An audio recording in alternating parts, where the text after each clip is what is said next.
জ্ঞানী মানুহে আনৰ ভুলৰ পৰা শিকে। মূৰ্খ শিকে নিজৰ ভুলৰ পৰা।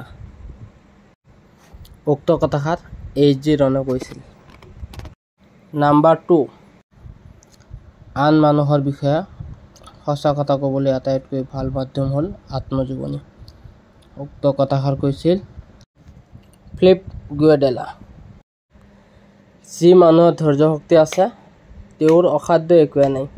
উক্ত কথাষাৰ কৈছিল বেঞ্জামিন ফ্ৰেংকলিন।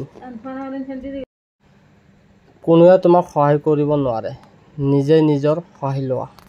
উক্ত কথাষাৰ কৈছিল বুদ্ধদেৱ। ইয়াত ক'তো হিন্দু বা মুছলমান দেখা নাই, দেখিছোঁ সেয়া মাত্ৰ মানুহ। উক্ত কথাষাৰ কৈছিল গুৰু নানক।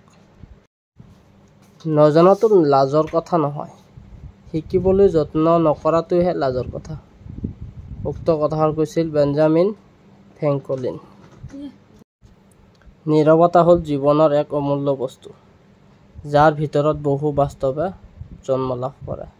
উক্ত কথাষাৰ কৈছিল থমাছ কাৰ্লাইল। এজন অসৎ লোকৰ লগত ফুৰাতকৈ অকলে ফুৰাই ভাল। উক্ত কথাষাৰ কৈছিল হযৰত মুহাম্মদ। পাপক ঘিণ কৰিবা, পাপীক ঘিণ নকৰিবা। উক্ত কথাষাৰ কৈছিল যীশুখ্ৰীষ্ট। যি মূলা বাঢ়ে তাত দুপাততে চিন।